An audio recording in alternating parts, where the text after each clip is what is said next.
All right, 57 pilots found to be drunk while flying, 4 arrested for fake licenses, and 4,000 pilots now under review for their licenses. Who's to blame? Is it the aviation regulator or is it the airlines themselves? What about the accountability of the pilots? How alarmed should we be? Let's get started with our conversation and debate on the buck stops here this evening. Let me start with Captain Ranganathan. Captain Ranganathan, how worried are you about what you're hearing and reading and watching on your television screens about fake licenses first? Barka, I'm not just worried. I'm worried more for the passengers. For the simple reason that you spoke about the 57 drunk pilots. How many airlines have taken action against them? You can count them at your fingertips. Now, as far as the licenses are concerned, it is not just 4 individuals you're talking about. In 2007, there was a flying club in Baramati, which the DGCA investigation found had issued 24 fake licenses. And those people are flying. A few months back in Rajasthan, they found 14 licenses. And one of them, I understand, is an instructor pilot in Nagpur Flying Club. Now, that pilot apparently had just 20 hours.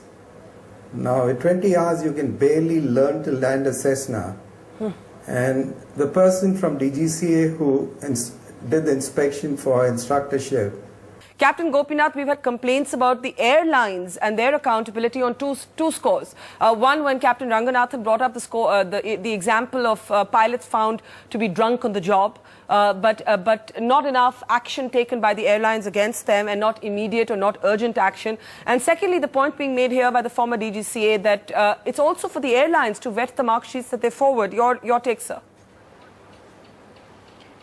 I think on the first issue of forgery and corruption, I think these specific cases must be investigated, and it's a criminal offense, and I think they should be prosecuted and put in jail, whether it is a DGCA official or the pilot or the airline, if the airline is involved. But having said that, I think, you have to look at the larger systemic issue. I agree with Jay Panda that we need to remove a lot of discretion which is at the invested in the powers of the DGCA, and I think the regulator and the body that gives the examination, nothing must be made separate from each other. Make things simpler but more stringent, and it is at 2-3 levels. One is at the flying schools themselves. Because the flying schools are run by private companies, there could be greed there, there could be compromise there. And at the DGCA and also the pilots themselves, when a pilot spends 25-30 lakhs and he doesn't get a job, he'll be tempted to compromise.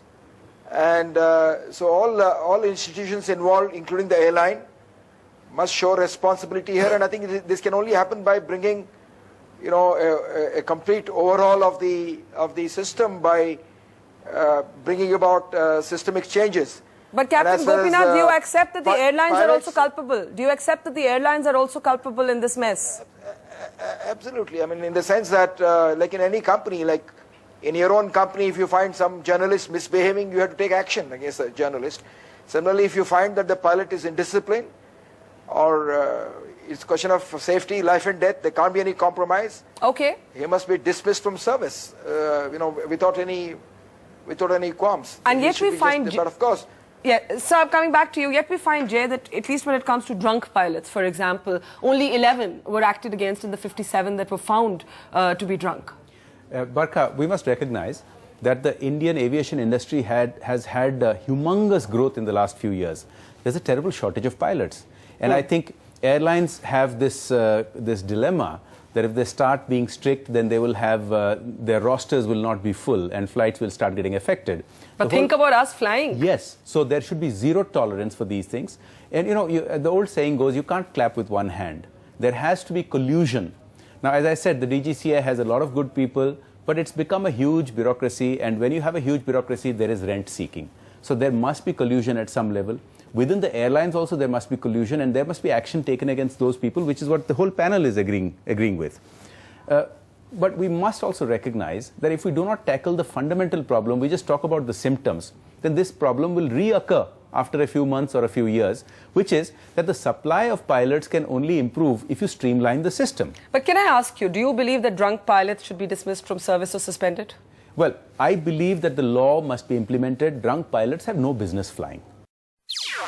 NDTV's Cricket app, Android and iPhone. Fastest scorecard, special analysis, and much more. Download free. ndtv.com/apps.